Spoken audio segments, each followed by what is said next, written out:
Kisah dan sejarah di bumi Nusantara dari tokoh orang terdahulu ternyata banyak yang telah mengungkapkan bagaimana gambaran keadaan zaman di masa mendatang. Percaya atau tidak hal tersebut, tetapi memang banyak yang telah terbukti kebenarannya.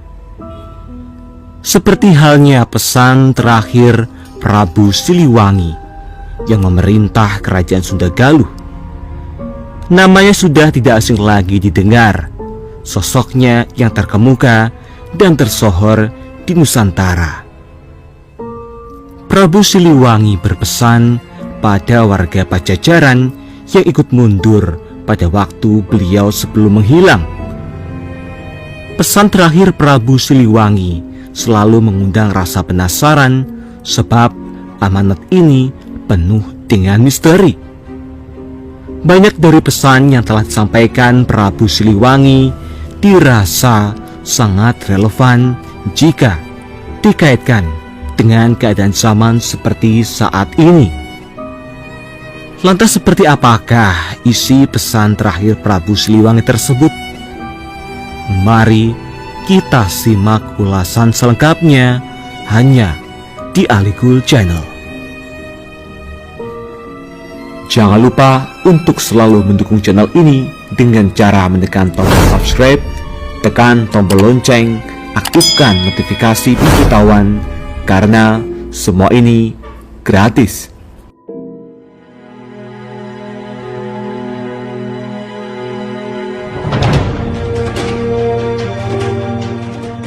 Prabu Dewata Prana Sri Baduga Maharaja atau Prabu Siliwangi lahir 1401 Masehi di Kawali Ciamis, mengawali pemerintahan zaman Pakuan Pajajaran Pasundan yang memerintah kerajaan Sunda Galuh selama 39 tahun. Pada masa inilah Pakuan Pajajaran di Bogor mencapai puncak perkembangannya. Nama Siliwangi adalah berasal dari kata silih dan wawangi, artinya sebagai pengganti Prabu Wangi. Tentang hal itu, pustaka Raja Beraja Romawi I Bumi Nusantara Romawi II Garing 2 mengungkapkan bahwa orang Sunda menganggap Sri Baduga sebagai pengganti Prabu Wangi, sebagai silih yang telah hilang. Prabu Siliwangi berpesan pada warga Pajajaran yang ikut mundur pada waktu beliau sebelum menghilang. Jika diperhatikan, isi pesan beliau terakhir mengenai keadaan zaman yang akan datang sangat relevan dengan keadaan zaman seperti saat ini. Dan tidak hanya itu, untuk warga Pajajaran saja. Berikut pesan terakhir Prabu Siliwangi tersebut.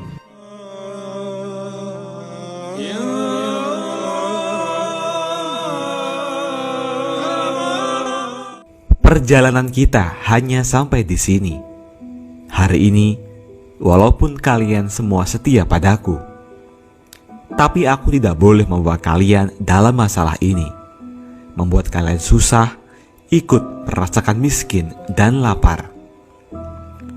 Kalian boleh memilih untuk hidup ke depan nanti, agar besok lusa kalian hidup senang, kaya raya, dan bisa mendirikan lagi Pajajaran. Bukan Pajajaran saat ini, tapi Pajajaran yang baru, yang berdiri oleh perjalanan waktu. Pilih. Aku tidak akan melarang, sebab untukku tidak pantas jadi raja yang rakyatnya lapar dan miskin. Dengarkan, yang ingin tetap ikut denganku, cepat memisahkan diri ke selatan. Yang ingin kembali lagi ke kota yang ditinggalkan, cepat memisahkan lagi diri ke utara. Yang ingin berbakti kepada raja yang sedang berkuasa, cepat memisahkan diri ke timur. yang tidak ingin ikut siapa-siapa cepat memisahkan diri ke barat. Dengarkan, kalian yang di timur harus tahu kekuasaan akan turut dengan kalian dan keturunan kalian nanti yang akan memerintah saudara kalian dan orang lain. Tapi kalian harus ingat, nanti mereka akan memerintah dengan semena-mena.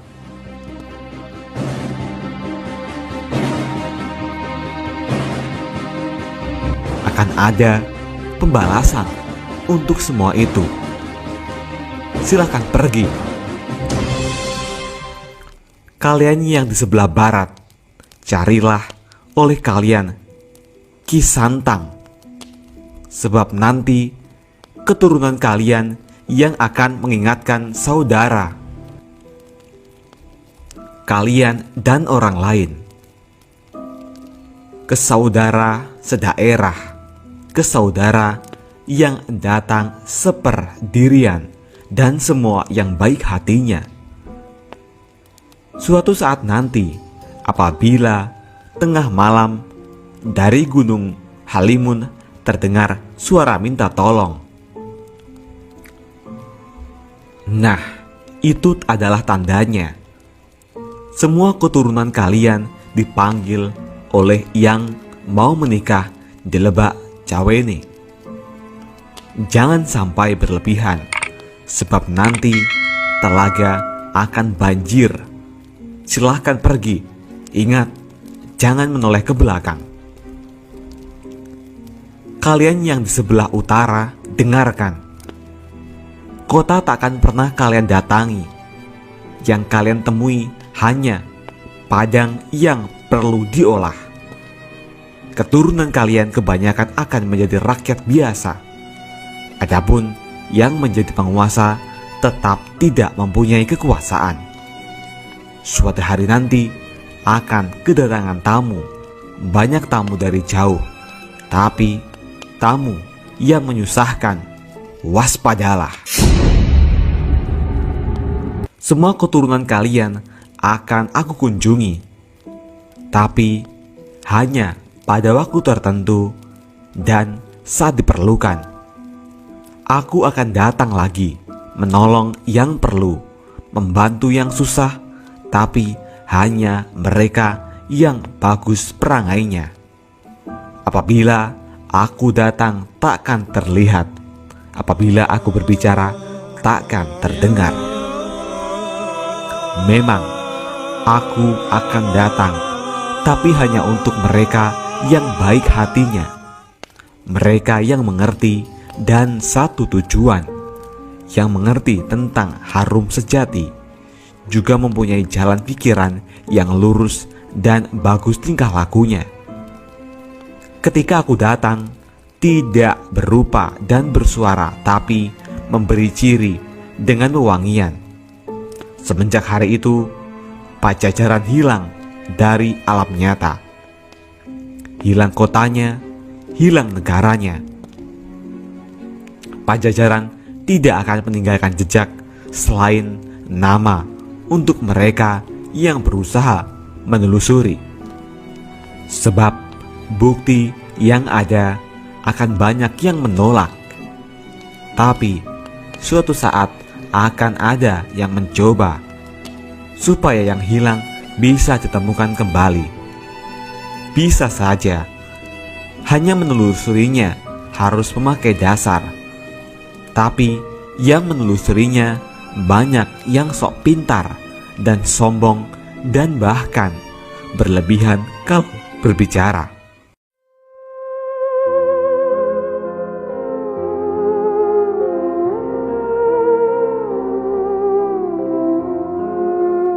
Suatu saat nanti akan banyak hal yang ditemui. Sebagian-sebagian sebab terlanjur dilarang oleh pemimpin pengganti. Ada yang berani menelusuri terus-menerus, tidak mengindahkan larangan mencari sambil melawan sambil tertawa. Dialah anak gembala, rumahnya di belakang sungai. pintunya setinggi batu, tertutupi pohon hadelilun dan hanjuang. Apa yang dia gembalakan? Bukan kerbau, bukan domba, bukan pula harimau ataupun banteng, tetapi ranting daun kering dan sisa potongan pohon. Dia terus mencari, mengumpulkan semua yang dia temui, tapi akan menemui banyak sejarah atau kejadian. Selesai zaman yang satu datang lagi, satu zaman yang jadi sejarah atau kejadian baru. Setiap zaman mempunyai sejarah, setiap waktu akan berulang itu dan itu lagi. Dengarkan, yang saat ini memusuhi kita akan berkuasa hanya untuk sementara waktu. Tanahnya kering, padahal di pinggir sungai Cibateun dijadikan kandang kerbau kosong.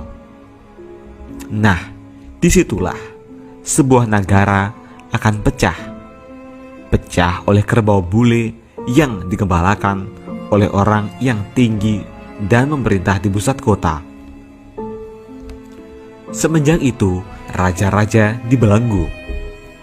Kerbau bule memegang kendali dan keturunan kita hanya jadi orang suruhan.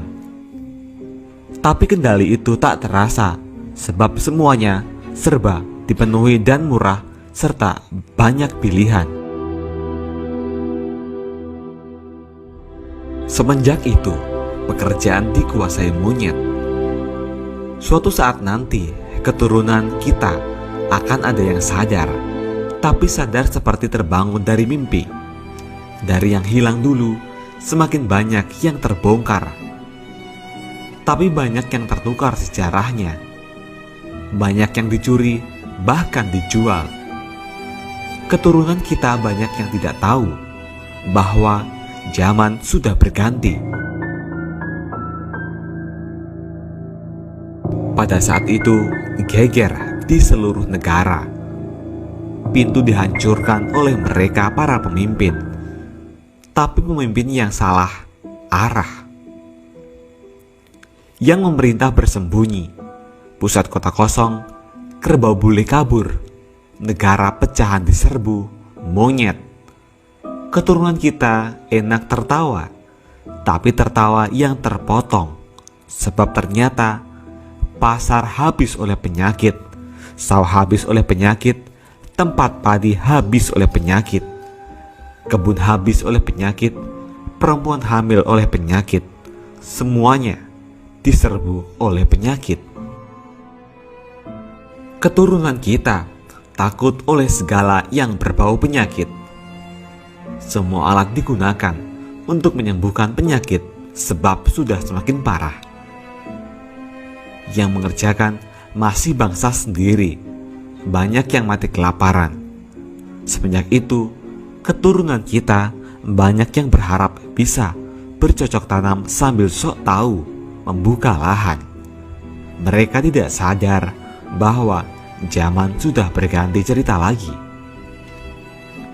Lalu, sayup-sayup dari ujung laut utara terdengar gemuruh. Burung menetaskan telur, riuh seluruh bumi. Sementara di sini, ramai oleh perang, saling menindas antar sesama, penyakit bermunculan di sana-sini.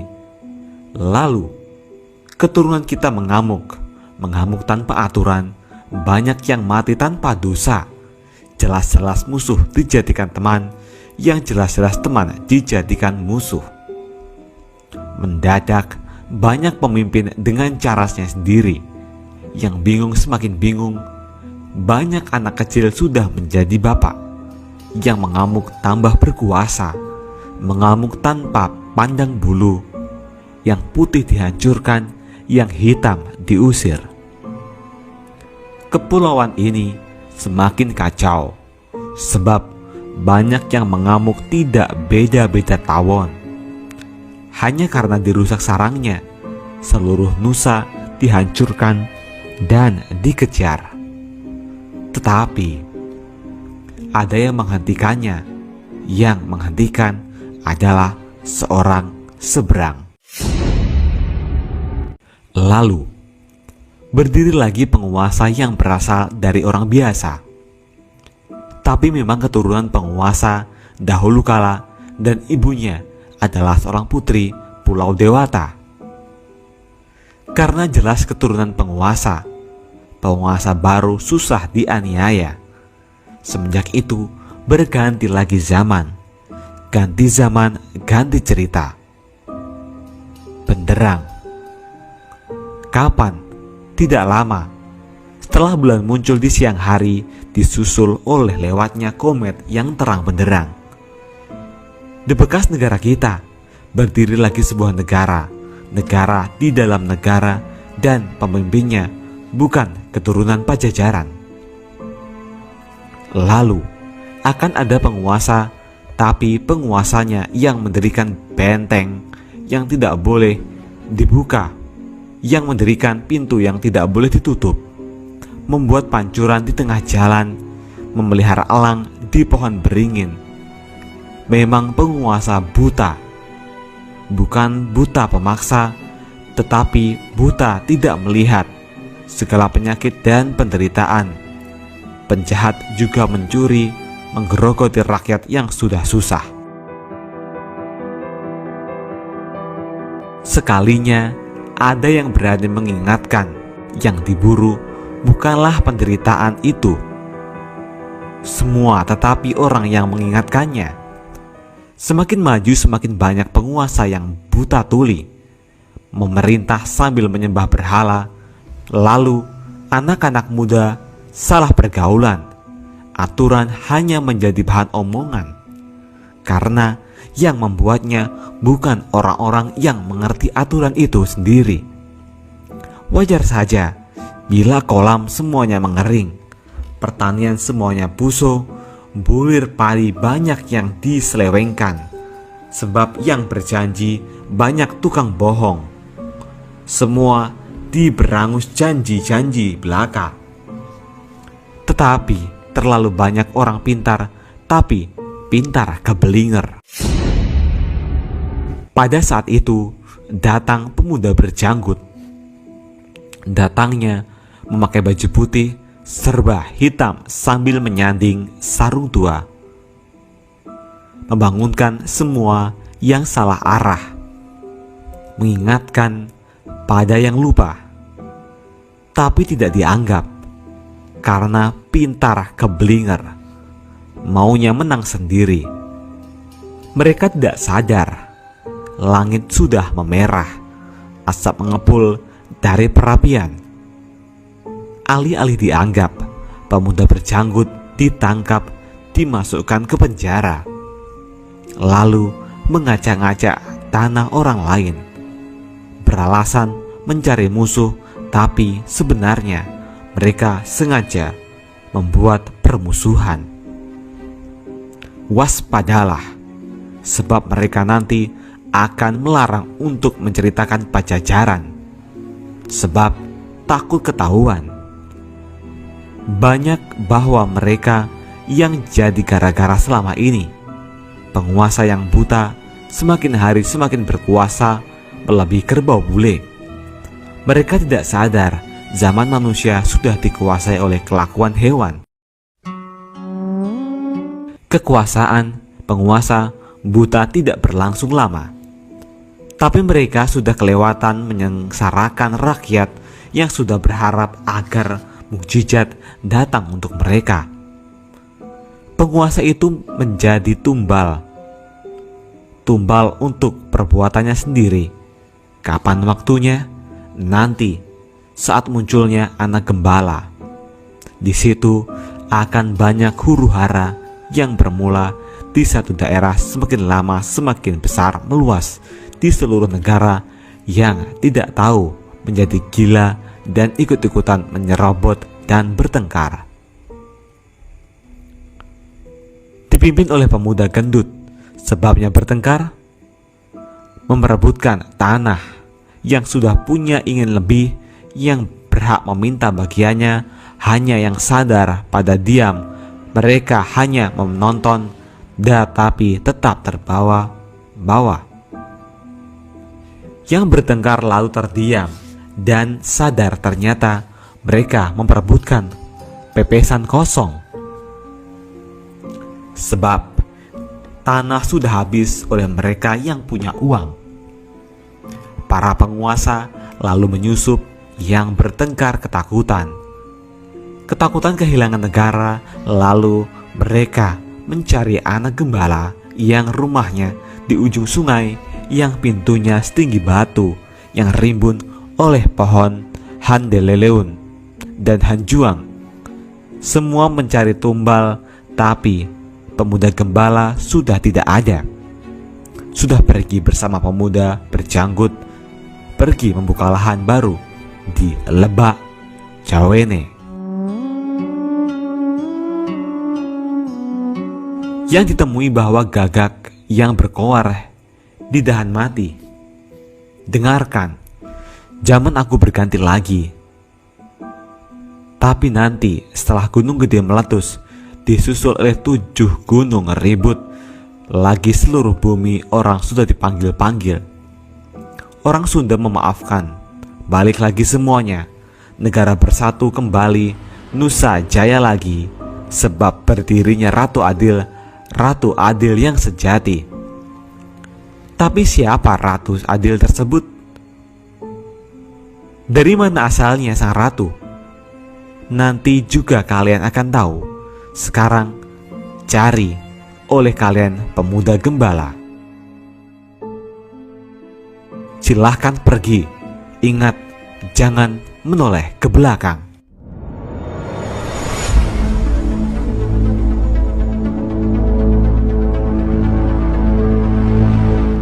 Itulah tadi isi pesan terakhir Prabu Siliwangi. Semoga banyak hal positif yang bisa kita petik dari pesan beliau. Dan jangan ditelan mentah-mentah informasi ini. Kami kembalikan sepenuhnya semua kepada pemirsa untuk mencikapi isi pesan tersebut. Apakah Anda percaya dengan isi pesan tersebut yang dirasa sangat relevan dengan keadaan zaman seperti saat ini? Tulis tanggapan Anda di kolom komentar.